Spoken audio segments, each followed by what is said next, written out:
Radio Scoop Explore, le podcast de la rédaction. L'info locale comme vous ne l'avez jamais entendu.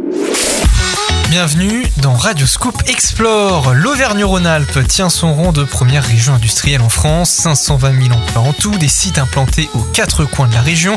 On pense aussi au tourisme, à l'agriculture, au BTP. Et puis il y a toutes ces entreprises créées chaque année dans de nombreux domaines de l'économie. De la Loire au cœur de Lyon, en passant par Clermont-Ferrand, tour d'horizon des entrepreneurs d'aujourd'hui et de demain. Auvergne-Rhône-Alpes, ces entreprises qui rayonnent au-delà des frontières. Épisode 38 par Audrey Perrichon, Jason Cottard et Léa Dupérin. Ça fait une semaine qu'on révise tous les jours notre petit diapo et puis là on sait que ça va se passer avec 10 minutes d'oral, de questions et puis bon, on pense que ça va bien se passer. On s'est préparé à toute éventualité, n'importe quelle question. Ce n'est pas un candidat au baccalauréat que l'on entend ici, mais bien un jeune entrepreneur venu défendre son entreprise. Meolia, qu'est-ce que c'est ? Meolia, c'est un logiciel qui sert de facturation. C'est aussi un gestionnaire d'agenda, de mail, de cloud. C'est vraiment un outil tout en un. L'objectif, c'est d'avoir toute la gestion d'entreprise en un seul et même module. Je rencontre les cofondateurs Thomas et Mathis à l'occasion des trophées Overboost, un concours régional qui récompense les entrepreneurs de demain. Bonjour, moi c'est Axel Pilas. Je suis en train de créer ma propre marque de lingerie qui s'appelle Les Balconnettes. Donc aujourd'hui, je suis à Overboost, donc à la région de Lyon, pour notamment présenter ce projet et faire une demande de subvention. Leur point commun à tous, ils ont entre 18 et 30 ans et sont implantés dans la région. Cette année encore, 28 projets d'entreprise ont ainsi été récompensés.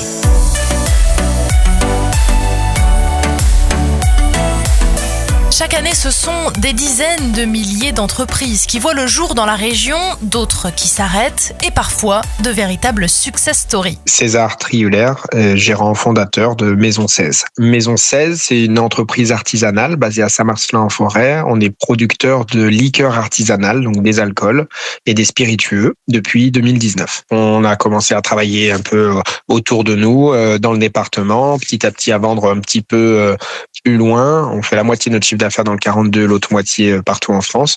Et depuis l'année dernière, on vend quelques bouteilles en Asie, notamment à Hong Kong. Un sacré bond en avant pour l'entreprise qui espère continuer de séduire avec ses recettes de liqueurs. Peut-être que la French Touch ou la petite touche française artisanale peut plaire aussi à l'étranger et en utilisant aussi des produits de cueillette, des plantes sauvages, des plantes naturelles. Ce qu'on veut, c'est faire briller notre village, notre département, notre région. Mais on a une grosse attache au territoire, aux forêts et au local. Autre département, autre domaine de l'économie, nous sommes à Lyon, capitale française de la joaillerie de luxe. Et oui. Je m'appelle Sandy Lou, je suis la créatrice de la maison Elena Joy. On a été très vite présents sur les tapis rouges. Ça a été l'orientation et le créneau qu'on a pris en fait, parce que je me suis dit que la marque pouvait avoir une visibilité que si elle faisait les tapis rouges. Voilà. Alors c'était un vrai challenge, c'était pas gagné. Le fait de connaître personne, c'était pas évident. Donc du fait que je suis assez ouverte et que j'aime bien parler avec les gens, on va dire que chaque année j'ai gardé des contacts et puis ces contacts se sont multipliés. J'ai eu de plus en plus de visibilité parce que les bijoux plaisaient. Jusqu'à séduire tout récemment l'une des artistes les plus célèbres, la seule chanteuse française à remplir le Stade de France 3 soirs d'affilée, Aya Nakamura. Pour moi, c'est le plus beau compliment que je pouvais avoir, c'est-à-dire d'avoir une demande de prêt de bijoux portés par une telle personnalité. Oui, pour moi, je me suis dit quand même, t'es arrivé à quelque chose de pas mal finalement. Mais bon, encore une fois, quand il y a la passion qui vous anime, elle peut vous emmener très très haut, la passion. Loin, très loin, et même, qui sait, peut-être présenter les bijoux made in France au-delà des frontières. De pouvoir traverser l'océan et peut-être de faire prévaloir autant aux États-Unis que aussi au Moyen-Orient nos créations. Tout en étant lyonnaise et en étant fière d'être lyonnaise en plus. Voilà, j'adore ma ville, donc voilà.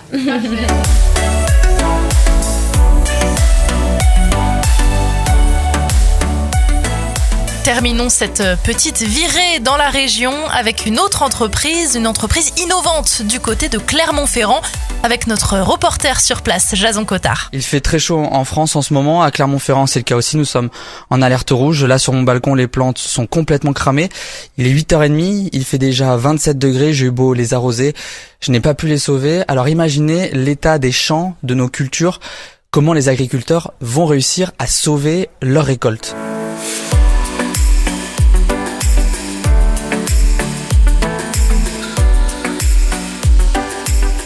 Mais une entreprise auvergnate a trouvé la solution pour aider ses agriculteurs à se protéger de la canicule.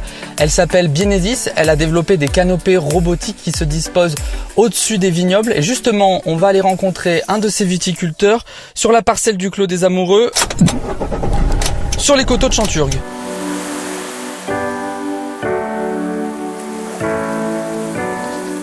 Bonjour François Lemaire, vous êtes président fondateur de Bienezis. C'est quoi cette canopée? Est-ce que vous pouvez un petit peu me la décrire? Oui, bonjour. Donc c'est une sorte de parapluie connecté intelligent qui va se déployer en cas d'aléas climatiques extrêmes, type gel, grêle, forte chaleur, forte pluie. L'idée, c'est de sécuriser les rendements avant tout, en protégeant contre ces aléas, en limitant l'utilisation des produits phytosanitaires et l'irrigation, puisqu'on apporte de l'ombre. Et enfin, le dernier aspect, avec des déploiements ultra ciblés, on conserve le lien entre la culture et le terroir, ce qui fait qu'on n'a pas d'impact sur la qualité gustative derrière du produit. C'est une boîte qui, vue du dessus, fait la surface d'une feuille A4. C'est là qu'est la prouesse technologique. Donc on a 6 mètres d'envergure pour 1 mètre de largeur. Donc tout ça ensuite se replie dans ce tout petit volume. Mais donc ça ressemble finalement à un parapluie ou parasol adapté aux cultures de vigne. Moi je suis Laurent Gineste, je suis responsable du digital chez Bienezis depuis 2 ans. C'est un système intelligent, alors il y a la protection, mais il y a toute la partie captation de données qui va aider le viticulteur à prendre les bonnes décisions. Donc en ce moment, on va mesurer la température, l'humidité, on peut aller dans le sol mesurer également l'humidité, l'hygrométrie pour savoir comment se comporte la plante et proposer au mieux l'usage et l'utilisation des canopées. Le viticulteur dispose d'une application sur son téléphone qui permet très facilement d'ouvrir, de fermer la demande l'ensemble du parc. On a ce qu'on appelle des outils d'aide à la décision qui traitent toutes ces données. On va aussi choper des données de Météo France. Voilà, on agrège toutes ces données pour essayer d'apporter le meilleur conseil sur l'usage de la protection. C'est une entreprise d'avenir, Bienezis, aujourd'hui. Quand on écoute les viticulteurs, qu'on voit les besoins, on s'imagine même que ça peut être développé pas que dans les vignes, ça peut être développé partout finalement. Tout à fait. Toutes les cultures qui vont être en rang et spécialisées, c'est-à-dire pas le blé ou le maïs ou la pomme de terre, effectivement, ça rentre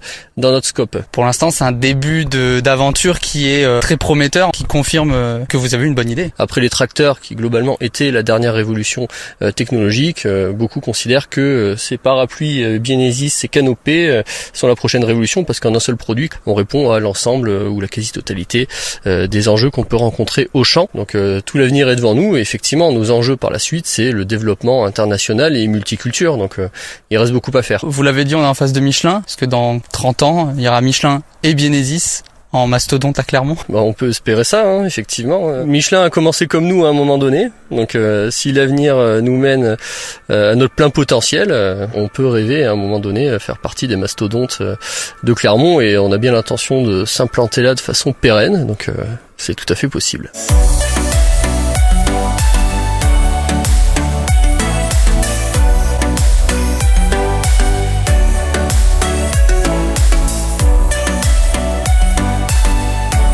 Radioscoop Explore, le podcast de la rédaction à retrouver sur l'appli Radioscoop, radioscoop.com et nos plateformes.